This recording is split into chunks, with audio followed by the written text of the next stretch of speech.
You are listening to KC Sports Network, proudly presented by Emprise Bank, your partner in possible. Welcome, everybody, to the War to War podcast on KC Sports Network. We are presented by 360 Vodka. My name is Jarrett Sutton. I have a special guest today on the podcast. I do want to start by mentioning Jeff Hawkins, who I know a lot of people have asked about him not being on a few pods. He lost his mother last week, was able to attend the funeral services over the weekend. Jeff's taking some time. As we all know, Jeff's a face in Kansas City, particularly in the basketball circles of Kansas City. Great guy, great family, and is going through a lot with the passing of his mom. Services were tremendous and really reflected on Jeff's mom's just life and career as a teacher and an educator. So I would just say to continue to keep Jeff Hawkins and his family in your prayers. Without further ado, I've been looking forward to this for a while. I've been texting with Rickey. Got to see Rickey Paulding at the Iowa State game for Alumni Weekend. But before I make the proper introductions, I just want to walk through Rickey, your career here that starts in Detroit, which I want to get into, of just kind of how you started your basketball career. You were drafted 54th in the 2004 NBA draft. You played at Mizzou from 2000 to 2004. 4 great years at Mizzou that I really kind of grew up with Mizzou basketball when I was a kid being here in Kansas City. You were 2003 second team, all Big 12 selection. There's a couple games that really pop in my mind I want to get into. But first off, welcome to the podcast and congratulations on a great career. Thanks, man. Glad to be here, man. So let's get started. You're from Detroit. I want to start there of just kind of like your high school basketball career. When it really clicked for you that you had a chance to play in college. What was your recruitment like, and then ultimately why Mizzou is my first question. Okay. I guess if we start back from the beginning, just from high school, I went to like a smaller school in Detroit. I've always played basketball. It's the only sport I really played. And I knew I always wanted to go to college. So the school I went to is Renaissance High School, and it's more geared towards academics. And they have sports, but it wasn't known at the time. And I always just wanted to go there. I wanted to go to college, and I figured that was one of the best ways to get there. And happened to be a good basketball player, so I was on varsity as a freshman. Didn't play a lot. Got beat up, got pushed around a little bit during the games, but it was a good experience. And then so, after 2 years, I started my sophomore year. And then my junior year, we got a new coach he was an assistant coach at a big school, Detroit Persian High School in Detroit. And he also went to Renaissance. So he was a good player at Renaissance, and he came back. And he was not one of the first ones, but he was the first guy to show me what it takes to be a good player, not only for our team, but to go on and play at college. And then everybody saw the talent, but he was the first one to say, hey, you got to do this, you got to do that, and kind of had me constantly in the gym. And so my junior year was okay. It was an experiment because I was tall. And so before that, I was kind of playing maybe like a four position. And he was the first person to like put the ball in my hand and make me a guard. And people around the city didn't think that was a good idea, So I was turning the ball over, and, I had some good games, but it was like a lot of games where I was turning the ball over and, just making bad decisions. But he stuck with it. Had a really, really good summer, played AAU, played with the family, made a name for myself back then it was the Nike All-American Camp. And that's kind of where like my recruiting and stuff kind of happened. Just playing AAU, had some good games. Like I said, I did well in Nike camp. And then I came back my senior year. We were one of the best teams in the city. And that says a lot for us because we were a small school and nobody really ever heard of. And I won a city championship. Then all these recruiting things started happening. My top choices were, I think, Michigan State, Ohio State, Miami, and then Missouri came in there. And I knew I wanted to get away from home. So that's why I kind of shied away from Michigan State. And it was basically between Miami, who at the time the coach was Leonard Hamilton. And so we went down there, had a good time. And it was between Miami and Missouri. Miami, I was just like, I don't think I can get anything done down here. Like, that's going to be too much fun. Right. And the guy that recruited us was a guy named Tony Harvey. He's from Big Harbor, Michigan. So he was at Eastern Michigan University when I was like young. So he was recruiting me even before people, knew about me or whatever. So we used to go to Eastern Michigan, and he'd always take us to the games and stuff. And once he got to Missouri, he started recruiting us hard. I say us. Arthur Johnson was like my AAU teammate, and my high school coach was his assistant coach. So his first 2 years he had AJ, and then the last 2 years he had me, and he kind of put us together, and we played AAU together. And AJ just became like my best friend, and then we decided that we wanted to go to school together. Yep. And out of all the choices, I think Michigan State was close, but they wanted me, but they had Zach Randolph, so that wouldn't work for AJ. And there were some other schools in there. Missouri was like the perfect fit for both of us. Our parents felt confidence because they knew Tony Harvey. He was going to take care of us. They knew we were going to be together. And so we decided to go to Missouri once we had that home visit with Coach Q, and he was moving furniture around and showing us all these pivots and all these things. And, that sealed the deal for me. So, yeah. I know you'll be humble with this, because I was looking at your senior year of high school at Renaissance, and 25 points a game, 12 rebounds a game on a 27-win team. That's a heck of a senior year right there. I mean, what was your high school games like? Was it packed gyms and, Detroit basketball too at that time? I mean, we've talked about this, Willie Green. Yeah. Oh, man. New Orleans. I know he's a guy that you looked up to, but I've heard some great stories of just high school ball in Detroit, and especially with Michigan State, and all those schools that are kind of hodgepodge near Detroit. There's a lot of talent there. Mm. Yeah, the high school games were crazy. Like my first 2 years, we were in a bigger conference with bigger schools, and so it was like the kind of the schools that had the traditional basketball teams. Like I said, we played against Willie Green and him, and they beat up on us, and a lot of those schools. And so like those games were always packed. And I remember, for me, it's different now because varsity plays in the evening, but in Detroit, you got to play right after school because, you don't want the fights and all that stuff. It gets kind of crazy, especially with the rivals and all the things. So we always play right after school. And so like, as soon as the bell rang, like the school was like packed with people, and everybody, even for us, like we weren't good at the time. So nobody wanted to see us. They wanted to see the teams that we were playing. They wanted to see Willie and those guys. But we got a buzz my junior year, but my senior year, like we were, everybody knew that everybody was excited to see us because, they watched us play in the summer. They heard this buzz about Detroit Renaissance. A lot of those guys, people knew my coach's name was Mark White from when he was a player and as a coach.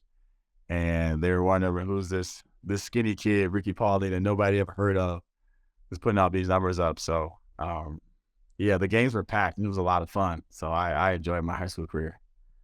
All right, let's take the turn to Mizzou. You arrive on campus in Columbia, Coach Q. What was your kind of expectation like going into it as a freshman? And were there learning curves along the way? Was there an expectation you had going into it? Or I'm just curious. I always like to ask, like, especially when you're a freshman, you think you might know what you're doing, and then you don't. How was that for you? Well, for me, it was, at first I was like, okay, I'm a freshman, I'm gonna kind of ease my way, and there was Kareem there, Clarence Gilbert, so I knew those guys would say, okay, I'm gonna, find some time behind them. What messed me up is, so Arthur Johnson, he got to start because he just dominated in practice. Like he was just, obviously he was the best player. And then Wesley Stokes got to play a lot too. And so I came in with those guys. I'm saying, okay, like, maybe I can get in. Maybe I am better than Kareem and Clarence. And I found out soon that I was not. Like Kareem was just so smooth and just like a pro from the beginning. And then Clarence was just so competitive, and you didn't see it a lot because he was a shooter, but he was super athletic and strong and could handle the ball, can do all these amazing things. And I quickly saw that I wasn't quite ready for college yet, but it was humbling for me, but also like I wanted to be Kareem's shadow. Like I wanted to do everything he was doing, watch how he prepared for the games, watch how he, worked on his craft. And I wanted to get Clarence's mentality because he was so tough and he could just turn it on in practice. Like some days he didn't really want to practice, or he was kind of coasting a little bit. And some days he was just so intense and on it and killing everybody in practice. And I wanted that, and I kind of fed off that. And so those guys were really good mentors for me. They had my back and kind of showed me the way. And then I remember at one point in my freshman year, Kareem got hurt. He broke his wrist or something, and I had to start. My first start was University of Texas on the road, and I had to guard a guy named Maurice Evans. Maurice Evans is like built like a house, and I remember the first play of the game, I tried to box him out, and he just grabbed me by the shoulders, just threw me on the ground. And we lost that game, and then I was like, I think Coach Q played that clip like 6 times in a row. Like, what are you doing, Rickey? That was one of those moments like, man, like he really just threw me to the ground. That was just like a freshman moment or whatever. But from that moment, I kind of worked on my body, and I knew I wanted to get stronger and be built like Maurice Evans. That's the welcome to college moment, probably, right? Yeah, for sure. That was definitely mine. I'm a good player, but now I know what I got to do. Yeah. In the off season. So I don't want to look too far ahead, but you were a 1,200 point scorer, 300 rebounds, in college. But I felt like your junior year, really after your junior year, the Marquette game is going to jump out, right? And that's what I want to dive into, just because you had an unbelievable performance against the Dwayne Wade Marquette teams with Travis Diener, those guys. Like that was a really solid team. And I remember that NCAA tournament game, you putting up 37 and hitting 9 threes, right? Like that's a performance that I'll forever remember in terms of one of the best moments in an NCAA tournament game for a Missouri Tiger. That's when you probably had some decisions to make, though, in terms of the draft, in terms of and I know you elected to come back to school. What was kind of that whole, just not even just the game too, but just that whole period of time? I mean, that's a lot to take on, and you have a great college game, probably your best college game you had, and then you're making some decisions about your future. Yeah, looking back, that was a really tough decision. If I'm being honest, prior decisions, I probably would have made a different decision at the time, but I just, like I always tell everybody, I love being in college. Like I enjoy the college experience. I liked the team we had, and I had a really good junior year. And even then, though, like the NBA, and it wasn't even on my mind. Like it wasn't even radar. Like my whole college career, I was like, okay, I'm gonna go 4 years. We're gonna do this. And it was always me, AJ, and Trayvon. Wesley left us. He left, I think, my junior year or whatever. So it was me, AJ, and Trayvon. We wanted to stay together. We had Josh Kroenke. And I remember Indianapolis was special because it's close to Detroit. So a lot of our family and friends got to come. And I didn't play well. I think the first game was Celle, Illinois. And I didn't play that well. And I just knew I wanted to come out and make a statement. And we played against Dwayne Wade a lot growing up, with Detroit and Chicago being so close together. And it was just from the first shot, it was just one of those moments I knew that I was going to have a good game. And I just kept shooting, and it kept going in. And it was a battle both ways. I just remember in overtime, like, we were like, okay, like, I think Steve Novak was a freshman. We're like, this freshman's going to come in, he's going to shoot it. Don't let him shoot it. And I think he hit like 3 straight threes, 3 straight possessions. And Travis Diener was great. And it was like, oh, man. But after the game, I think I got asked immediately, like, what I'm going to do. And I wasn't prepared. I was like, okay, I'm going back to school. I don't know. And then my coach, Mark White, at the time, was like, "Why'd you say that?" or whatever. I was like, "I don't know. I don't know what I'm saying." All Like, right. that's what I had in my mind. But I think it was just me not knowing and understanding the draft process and when it's a good time to go out and when it's a good time to stay. And um, but definitely after that, we made some decisions and talked it over with our families. And for me, the decision was I was coming back from my senior year. We had AJ was coming back, Trayvon. We had uh, 4 seniors. We had kid Linus Claza coming in. I think we had Thomas Gardner. So on paper, we had Jimmy. On paper, we had a really, really good team that could do something special. And that's what I was thinking. I was thinking more about let's come back from my senior year and do something special and kind of, build on the success we had the previous year. Not thinking about my draft status and how that all fluctuates. And so that's why I said, like, if knowing what I know now, I probably would have made a different decision back then, but it's all paid off for me in the end. Yeah.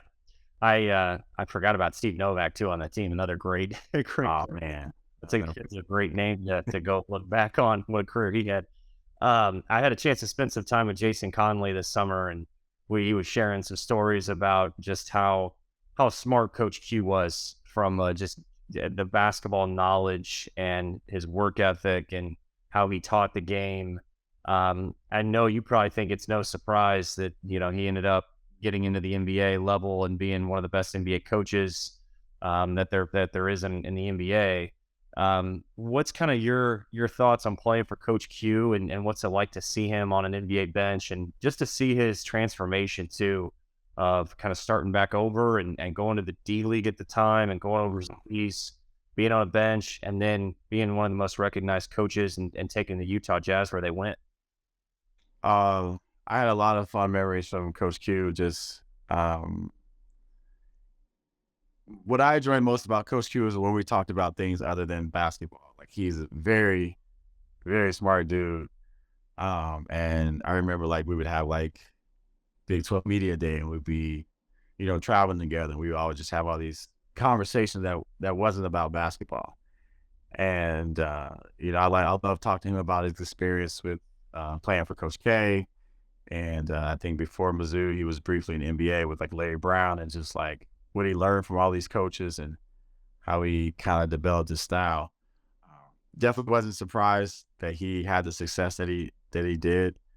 I knew he was always a good coach. It's funny watching some of the games, you would see some of the looks that he gives the players. I'm like, yeah, like I've had that look before. Like, I've seen that before. I know what he's thinking.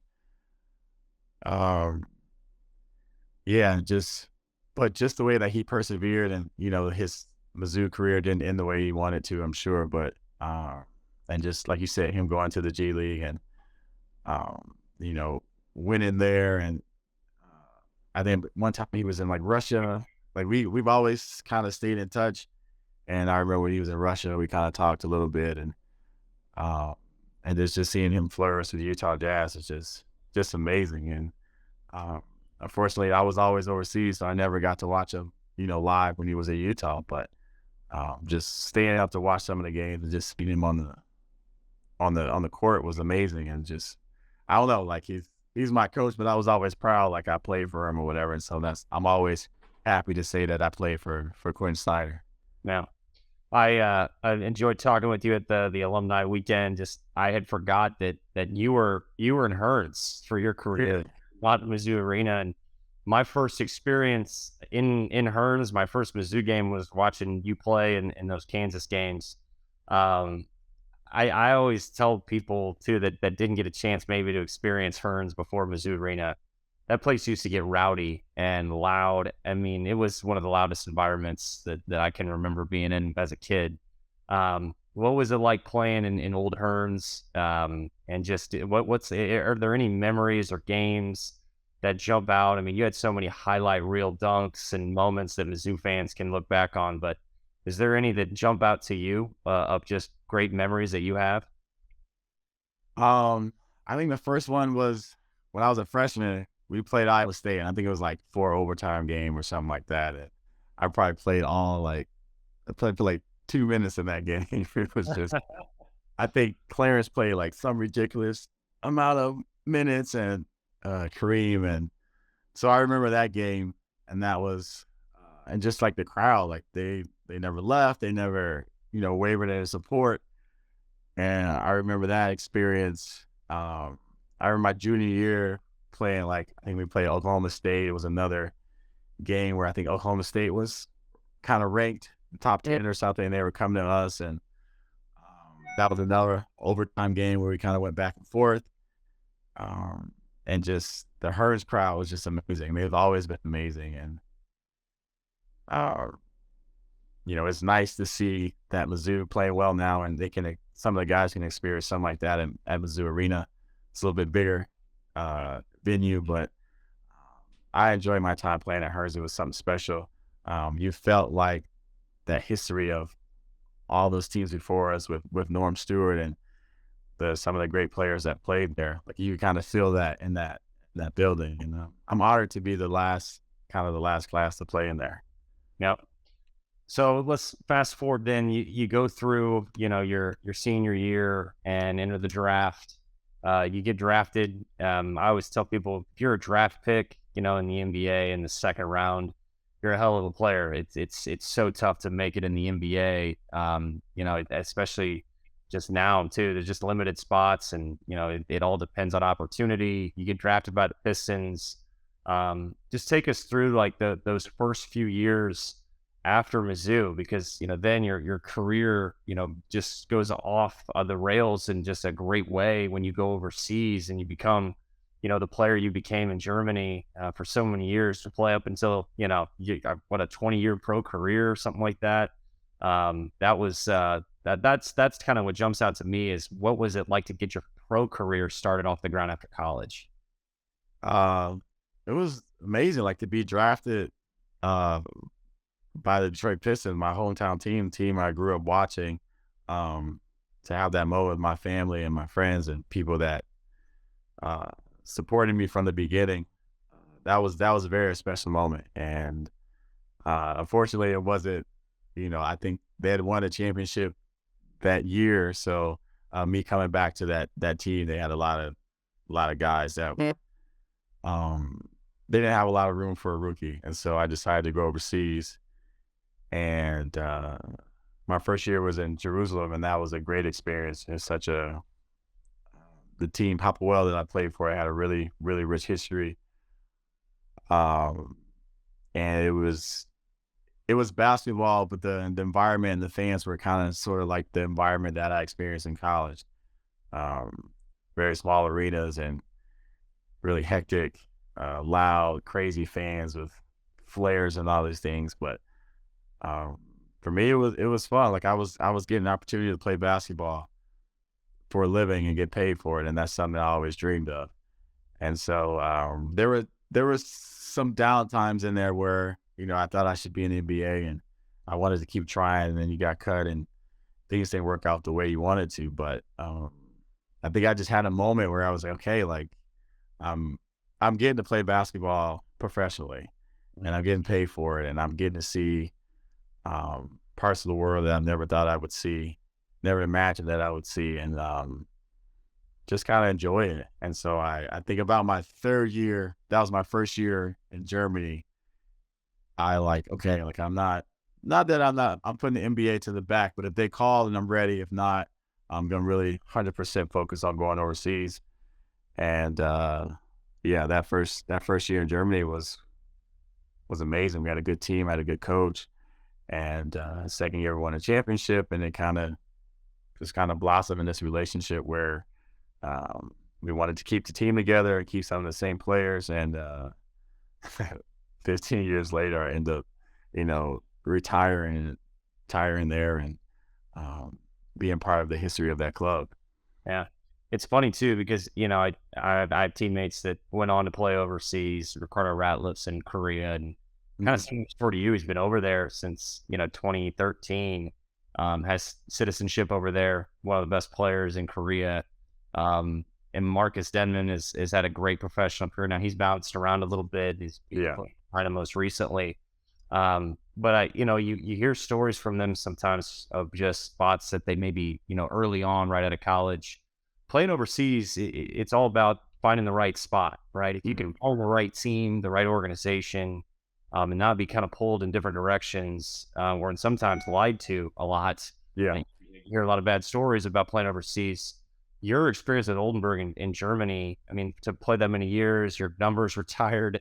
I think there was billboards of you up everywhere. I mean, like, that's got to be, such an amazing story for someone that maybe views overseas as, oh, I got to be in the G League, or I got to, continue to chase my dream. And you don't want to tell anybody to not chase their dream, but Right. there are great leagues overseas. And like you said, you can have a great career, and you can make money being a professional basketball player overseas. Yeah, definitely. I'm thankful of the decision I made to kind of go in. And I always say, people ask me like about my journey, and I'm like, well, this would work best for me. For me, it was important to have my family with me. And sure, there were opportunities along the way where I could have went to a different country and maybe made a little bit more money. But, was it safe for my family? Did I want my kids in that environment, a different country? And so, I was always thankful that Oldenburg was always there, and even the German league was there. And um, it was just a great experience. And I think the one thing that I tried to do, and my wife helped me, is just like, I just tried to enjoy being in Germany. Like it wasn't Detroit. It wasn't what I was used to. It's not America. It's something completely different, but, just try to make the best of it and enjoy the customs. And, we did a good job of traveling to places that were close to us, and just trying to get the whole European experience. And I think that's part of what made that journey special, because I wasn't saying I was going to play here for 1 year and then go back to NBA, or play here and bounce around, because that wasn't my path. I wanted to, to kind of build something possibly with one team. And, I was able to do that. And now it's to the point where, I still have a relationship with the club and with the city. And I go back often to do kind of some things for the club, and be an ambassador there and do some camps. And my kids have friends there that grew up there. So Oldenburg ended up being a very special place for us. And so, like I said earlier, I'm very glad of the decision I made to kind of, focus on overseas and make Oldenburg my home. Yeah. I still think it's pretty special that you were drafted by your hometown team too. I think that's something that's probably pretty cool to say. Not a lot of people get to say that. And your point about getting drafted to a really good team. Marcus Denman was the same way. He went 59. I know he went 54. And he went to Spurs, and that was in their peak right there. Yeah. And I remember him saying, like, he had a chance. I mean, he was great in summer league. I know you had a great summer league as well that summer right after you were drafted. But it's just tough too. It's great when you get drafted by championship teams, but it can make it a little challenging. So Exactly. the last question I have for you is you coming back to Kansas City, which I'm very happy about that you're in KC. You got to go back and be in Mizzou Arena and be around the former guys from different eras, and see Coach Gates and watch us have a huge win against Iowa State with the arena packed. I'm just curious what you see from this team so far in year one with Dennis Gates, and just kind of what your overall thought and impressions are from Coach Gates here in his first year. Man, I love everything that he's done with the team. I think first of all, I was excited just to be able to watch Mizzou and just be in the arena and experience that, because that was like, this year is the first time I've been to a game since I was playing. And so that was just amazing, just to be back on campus and be in Mizzou Arena and experience that. I love the guys. I love the way they play. Before the season started, I got to watch a practice, and just to see how Coach Gates and his staff operate, and see how the guys respond to it. And went to some games early on in the season where they were not playing the best competition, but you could see the way they wanted to play, and them kind of figuring it out, and just seeing them. And then went to KU game, and that was a different, it was a different level that they had experienced. But they bounced back and they stayed true to who they were. They didn't panic. I think that's the most impressive thing I say with Coach Gate is he doesn't seem to panic on the sideline. He doesn't seem to, he kind of just sticks to his guns and sticks to his philosophy. And I think, it's consistency for the guys, and, whoever's on tonight, that's who gets to play. And I think they have a pretty good rotation of guys, and seem like guys that have pretty good character. I've met them a couple after the games. But I love the way they compete, especially defensively. Of course, they can get hot from the three and do some amazing things. They got some great talent. But for me, it's how they compete defensively, how they stay together. And like I said before, they don't seem to panic. Even after a loss, they usually come back the next game, and they're the same team and they play the same way. So it's impressive to me as a fan, and I think, you see by the sold-out arenas, the fans also love what Coach Gates is doing too. I lied. I had one more because I get asked this, and particularly once NIL came into college athletics, I was asked, what group of guys or what team or what player that's, gone and done, that has left Mizzou and gone on to other things, who would benefit the most from NIL? And I look at your guys' team with Kareem and AJ. Yeah. I mean, you guys had it humming with Coach Q. What do you make of college basketball now? Now after you look at your career plan and your career as a college player and recruitment and what that was like, it's a lot different now. Transfer portal's different. What do you make of all this in today's college basketball? I'm a little jealous, man. Right. They're probably getting everything. Me too. Seeing the locker room and all the stuff that they have, it's just amazing. But I'm also happy for them. For the most part, the guys work hard and they deserve all the stuff. And hopefully they take advantage of it and they really appreciate it.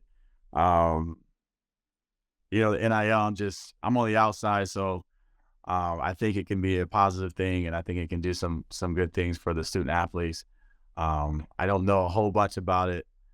I know for some people it just seems like college players are getting a bunch of money, but I know there's a reason behind it, and I see the idea, and I think the guys we have in Columbia are a good group of guys, and I think they deserve everything that they get. I think they're, like I said, they're great guys, and but yeah, I am jealous, but also I wouldn't want to. I think I like the era I was in college. I didn't feel like I needed a lot. I was, a lot of the kids around me, a lot of other college students were ramen noodles and going to the cafeteria and eat Pop-Tarts and things like that. So I enjoyed that aspect of college, and so I'm happy for these guys. It would have been nice maybe to have some of the rules be a little bit looser than when we were in school, but yeah, it's I think it can be a good thing as far as getting recruits and keeping things a little bit more competitive. But for me in my time, I'm happy of the era I was in, but also a little bit jealous, but I think those guys, they deserve everything they get. I'd be remiss if I didn't say this, and I haven't told you this story before, but I'm in middle school watching you play. It was a Big 12 tournament in Dallas. I was in Kansas City, and I was watching you. And I always loved going down my parents' driveway. That's why I love basketball, right? Like you could have a ball, go out your parents' driveway. You didn't need, someone else to throw you a ball or play catch. Yeah. Well, so that's why I love basketball, but I wasn't near even close to the athlete you were, the player you were, but I envisioned being Rickey Paulding out in my and I've had friends before that grew up watching Mizzou that have always said you're their favorite player, and I told them that you were going to join us on the podcast, and you got a lot of people in your corner that just grew up watching you, and I just thank you for everything you did for Mizzou, and you're a role model to a lot of people, including myself, and I ended up playing at Mizzou, so it's just an honor to get to chat with you today and hear about your unbelievable career. One you should be proud of, and appreciate all you do for the school, just being a legend of the program. Thanks, man. It's an honor. I'm, going to Mizzou was one of the best decisions I've made. And I actually have an opportunity to make decisions. And I'm so proud to be a Tiger. Even living in Kansas City, there's a lot of Jayhawks around here, but I'm proud of that decision. Raising some Tigers in the house. Right. That's right. But yeah, man, it's amazing. And there were a lot of guys that were at Mizzou that were older players that were around Columbia, and they really helped, give us game about, how to maneuver around the college basketball stuff and how to be a good student athlete. And so I'm thankful for all the people that were in Columbia when I was there. And I'm excited of where the program is going, and hopefully I can get to a lot more games. Hopefully you get some pickup going too, man. That's right. I was about to say, and I know you're not done. I still saw your clips even in I think it was your last year. You still had the same bounce that you had in college. I know you will say you'll say you lost to them. I don't think you did. I don't think you did. You could have been Tom Brady of German when you were 45. The difference was I was a lot more sore after the games than I was when I was younger. That's right. You're probably playing a little bit more games too than 17. So yeah, a little bit more. A little different. Well, Rickey, appreciate the time, man. Thanks for jumping on. Good luck with everything. So glad you're back in Kansas City, and look forward to seeing you around Mizzou more often. Yeah, man. Thanks for having me. Thanks for watching this production of KC Sports Network, the fastest growing sports media network in Kansas City.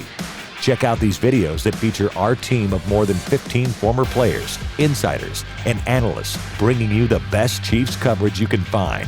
Entertain, educate, inform. KC Sports Network.